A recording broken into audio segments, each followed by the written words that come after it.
What's up guys, welcome back to the channel and welcome to my Bash in Berlin predictions. So yeah, this is another 5-match card which has 4 titles on the line out of the 9 on the main roster in WWE. So the other 5 titles, let's just go over those quickly. We have the IC title, we have the tournament that's just kicked off, the number 1 contender triple threat matches that will lead to a fatal 4-way. Ilya Dragunov is in one of those on Monday Night Raw, so I know a lot of people were hoping to see him in this event, but we won't see him till Monday. He's definitely one of the favorites to go on to face Bron Breakker for that IC title. Elsewhere, on Friday Night SmackDown, we could potentially see DIY get their rematch against the Bloodline, Tama Tonga and Tonga Loa for the WWE World Tag Team titles. Is it the World Tag? I'm not sure. Yeah, hopefully that happens. I don't know. The tag titles just cannot get on pay-per-views. The other tag belts, which are held by JD McDonough and Finn Balor, haven't been defended in like 2 or 3 months since June. Since they won them, I think they defended them once. I've got no idea what's happening with them. On Friday Night SmackDown as well, we are getting Nia Jax, new champion, versus Mia Yim for the women's title, just the women's title, not the women's world title. And then also on SmackDown, probably the main event, I guess, we have LA Knight defending his US title in an open challenge. A lot of rumours could be AJ Styles getting his WrestleMania rematch. Obviously, we don't know who that is, but I do predict LA Knight to retain, as I do with Nia Jax against Mia Yim, and I probably would with the Bloodline if that match goes ahead. But yeah, here we go into the main Bash in Berlin card, which is on at 6:30 local time, so about 5:30 in the UK, which I'm looking forward to. I like sort of early evening international pay-per-view. They're quite nice. Not having to stay up till like 4 in the morning for it. Quality. And the crowds are generally a lot better than basically any US show other than like maybe a Royal Rumble or WrestleMania, maybe a SummerSlam. But yeah, getting into the main card, match 1, we have the only tag titles on the show, like I said at the beginning. That being the women's tag titles. That be and that is Unholy Union, Isla Dawn and Alba Fire, who won the titles from the challengers Jade Cargill and Bianca Belair at Clash at the Castle. This is quite a tricky one. Do I think they're gonna hot potato the belts back? Sort of. At the same time, that doesn't cause a rift, but we have Naomi sort of in the group as well, right? I'm really not sure, you know.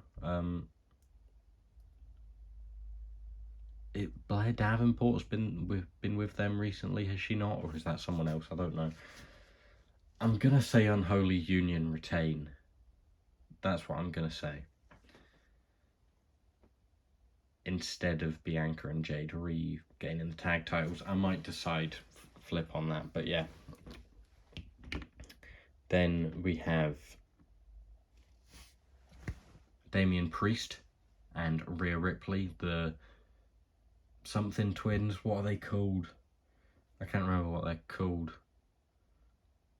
They're the something twins, I know that, versus Dominic Mysterio and Liv Morgan. That is the last title not to be defended on this show, the Women's World title, because it's wrapped up in a mixed tag team match. No idea what they're called, but the twins. No. I think Dom and Liv need to win this.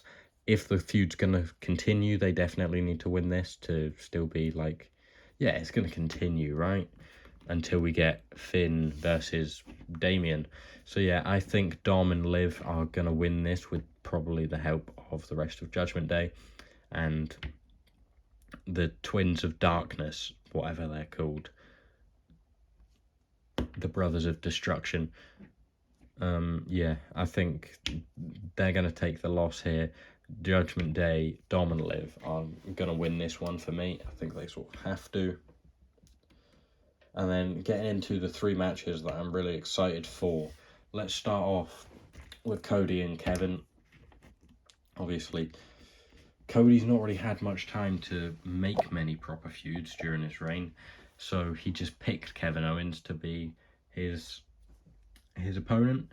Kevin said, no, look at my win-loss record over the last year, I don't deserve it, which is a good face move. But then since then, they've obviously been teasing Kevin's heel turn. We saw him with the steel chair the other week. I thought he was going to smack him. He didn't.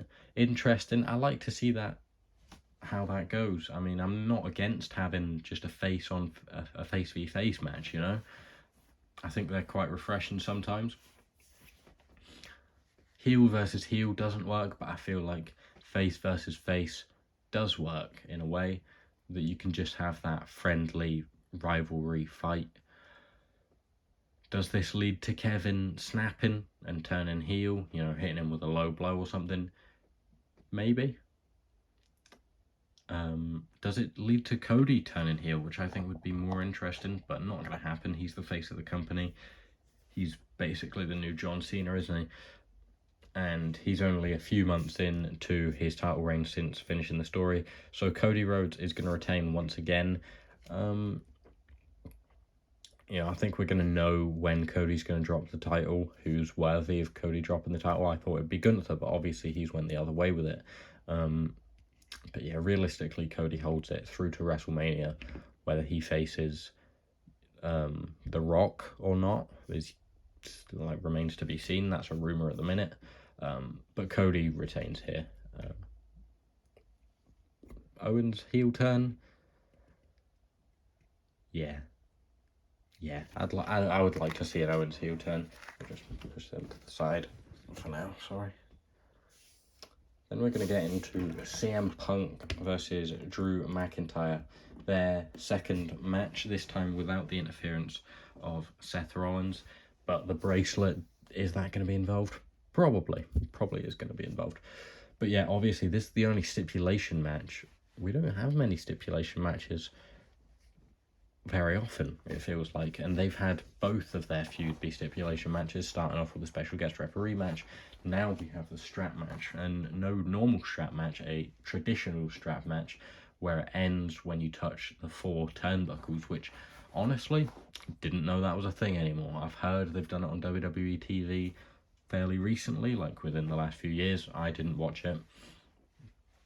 Call me a casual. I didn't know that was a thing. But I think it's quite a smart way to give CM Punk a win and make it 1-1 in the feud to lead into No Mercy. It's No Mercy, right? Is it No Blood? Is it Bad Blood? It's Bad Blood. It's Bad Blood, isn't it? Leading into that to what we assume, most people think at the minute, is going to be a Hell in a Cell match. Which, speaking of the Hell in a Cell, the reason I don't have a ring is because I was setting up a Hell in a Cell here to take pictures of and put on eBay. So if you're interested in a Mattel Hell in a Cell, let me know in the comments. I'll maybe link my eBay down below. I'm going to upload that later, probably just after I've uploaded this. So go have a look if it's up. But yeah, as I've already said, CM Punk's going to win this, I think. This is a good way to show, or to have CM Punk winning without Drew not seeming like he's a dominant force, because he is. And realistically speaking, I know that's not really a thing in wrestling so much, but what it sort of is, he's the Goliath in this story. CM Punk's the David. He's the Second City Saint, but he is the good guy in the story, I suppose. Maybe. It's tricky to tell. They're both tweeners, you know. But yeah, I think CM Punk wins this and they go on to Bad Blood to have their third and final match, probably, in Hell in a Cell. I mean, they'll probably, who knows? You'd assume that'd be the payoff to the feud, but they could keep going. And then you lead into Seth Rollins versus Punk, you know? We got options. and into what you can assume to be the main event, because it is in Berlin and it's sort of a hometown crowd for Gunther. Well, it's as close to a hometown crowd as he's going to get. But yeah, he is defending his World Heavyweight title against Randy Orton, the man he defeated at King of the Ring to win the King of the Ring in Saudi Arabia. A lot of people assumed that it'd be Ilya Dragunov taking on Gunther. It isn't. He has been fighting him on house shows, and assumingly, I don't know what I'm saying, but yeah, probably getting beat by Gunther at those house shows, because that's how house shows work. You don't see title changes other than like AJ Styles and Kevin Owens for the US title at Madison Square Garden in like 2017, 18, whatever it was. But yeah, same again here. I think Gunther's going to retain. Gunther's going to hold it through to WrestleMania, probably. Face John Cena, maybe. Face Ilya Dragunov, could be. That would be really cool. Face Chad Gable is what I want to see. Personally, I think that would be really cool. But yeah, he's going to hold it through to then. And Orton's been talking about his 15th world title, and it would be cool to see Orton have the world title for the 15th time, you know? I just don't think it's going to happen yet. If it does happen, he might win it off of Cena. Who knows?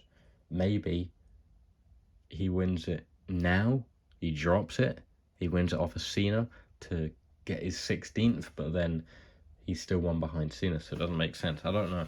I don't think Randy's going to win it at this stage. Gunther's going to hold it through to Mania. Gunther's going to retain, which is rare in front of a sort of hometown crowd. As we saw with Drew at Clash of the Castle, didn't win. Drew again at Clash of the Castle, didn't win. What other examples do we have of this? No, Sammy won in Montreal at Money in the Bank. He didn't back it at Elimination Chamber, though. Johnny didn't win in Cleveland. Johnny Gargano, that is. I don't know. But yeah, it seems highly likely that Gunther is going to retain his title. And yeah, probably go on to have a feud with someone else. I'm not sure who right now, to be honest. But I am glad they had this match. I don't know, maybe I would have left it till later and had Ilya just come in here. I guess they don't want to squash him right now. And he's in that IC title tournament, which should be good. Triple threats maybe getting a little bit overdone. I have seen people saying that on Twitter. But there's definitely going to be some real good grabs, and there's no arguing about that, is there? So yeah, that is my predictions for SummerSlam. Cody, Gunther, CM Punk, Judgment Day, Dom and Liv. And yeah, I'm sticking... No. Am I? I forgot about this, and I've not thought about it since, and now I'm circling back to it. I do not know still. I want to stick with Unholy Union, you know? I didn't think they'd win it at Clash of the Castle. But yeah, Unholy Union.